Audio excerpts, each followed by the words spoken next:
Mark Dantonio called it a surreal moment. MarkRogersTV just a few minutes after Dantonio and his Michigan State Spartans stood at the podium on one of the grandest stages in sports at the 50-yard line of the Rose Bowl, the granddaddy of them all, Michigan State over Stanford 24-20 in the 100th edition of the Rose Bowl, and Michigan State's first appearance in the granddaddy going back to 1988, and the Big Ten's just second win since 2000 when Wisconsin downed Stanford. All right, I'm not entirely surprised that Michigan State won the Rose Bowl. I picked this team to go to the Big Ten championship game, but how they won the Rose Bowl is an entirely different matter. Mark Dantonio has been extremely frustrated with his passing offense since Kirk Cousins left for the NFL.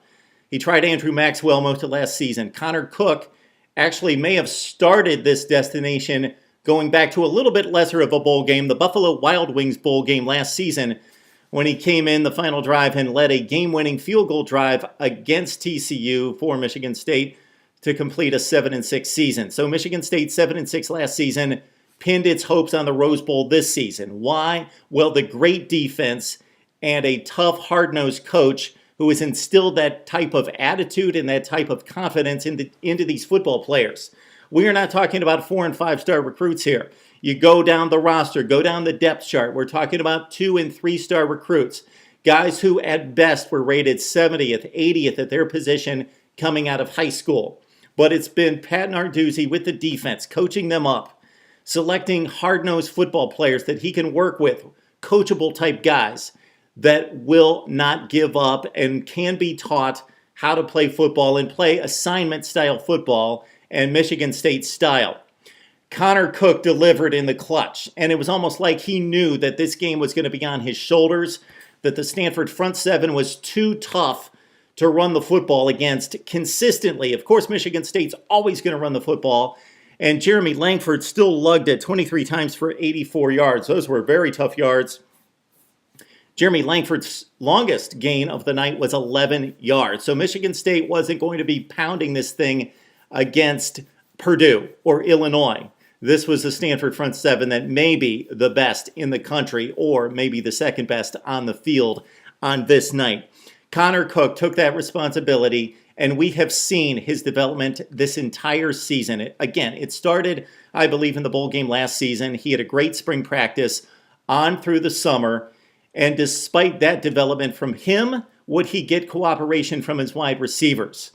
This has been a point of frustration ever since Kirk Cousins and a bevy of tight ends and wide receivers have left Michigan State for the NFL in the past couple years.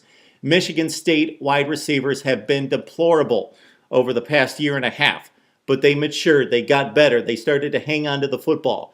Dantonio did everything he possibly could think of in practice to get these guys extra reps and to get their mindset that they've got to compete against the defensive backs. They've got to fight for the football. They've got to be tough and hard-nosed and mentally focused to hang on to the football and make difficult catches. They're playing big-time college football. It's not always going to be right there, and it's going to be contested. And these guys matured week after week after week, and we saw them not make huge chunk plays all the time, all over the place. This is not Central Florida or Baylor, but against a stout defense and against potential NFL players, even in the secondary at spots, Michigan State wide receivers stepped up.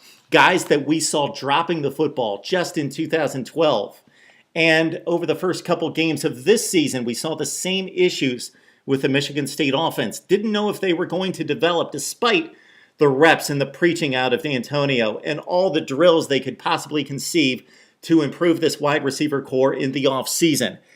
Benny Fowler, 60-yard catch, 37-yard reception. Both were huge on Michigan State scoring drives. 2 catches for 97 yards.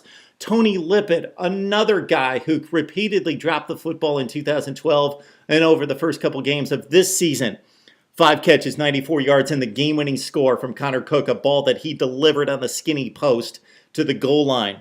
McCarrett Kings Jr., 4 catches for 52 yards, and even Keith Mumphrey chimed in with a big 20-yard reception for Michigan State. Sparty got down in this game 10-0, and they got down also 17-7 after Connor Cook made that one abysmal play. We'll write this one off because he's the game MVP, and he really bounced back from this mistake. But it looked to be crucial in a game where they would not be 50 and 55 points scored per team. Of course, he threw the ball up, and it should have taken the sack or thrown it into the ground, but he threw the ball away, trying to either set up the screen, which was poorly developed and broken up in a busted play. And Anderson took it 40 yards for a touchdown, and Stanford had led at that point 17-7. Even though at that point Michigan State was starting to gain control, Stanford was still making the plays when it needed to maintain the lead. But Michigan State bounced back. Connor Cook, it was extremely important for him to take Sparty right back down the field on the next drive and make it a 17-14 game at the intermission. 11 first downs for Stanford. That's it, 11 first downs. And this is the team that gained a number of first downs on the opening drive and got the big play up top to Michael Rector. 43-yard pass on the first drive on the play action after 2 plays to put them in scoring position. They scored the touchdown to make it 7-0. And Stanford was off and running, or so we thought, especially considering a Max Bullis-less defense for Michigan State. Their 2-time All-Big Ten linebacker, 3rd-team All-America linebacker, 2-time captain, suspended for this football game.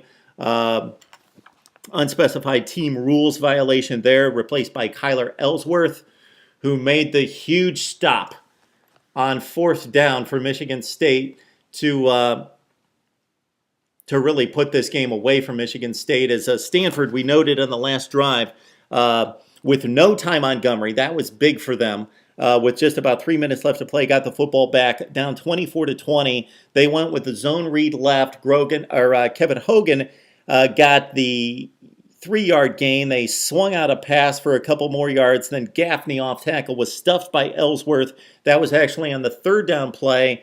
They got a very kind spot to set up a 4th and 1 because it was actually 3rd and a yard and a half. And then Ellsworth stuffed Gaffney. It should have been like a 4th and 2.5, but it was a 4th and a yard, and Michigan State didn't care because they stuffed it up once again.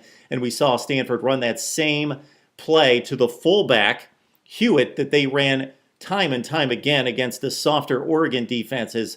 Stanford pushed them around all night, but they knew that they couldn't do it against Michigan State. But when it came down to the game on the line, David Shaw probably thought, hey, we've got to show that we're men and we're going to play Stanford football and we're going to do what we do best, even against Michigan State. But the Spartans were up to the challenge on 4th down. Love this football game. It was an exciting one. It was kind of a slugfest, but also included big plays. Those people out there that thought that this was going to be a 10-7 game, not so much. There are playmakers on these football teams, but the mentality and the defense dictated that this game was going to be played probably in the low 20s as it was.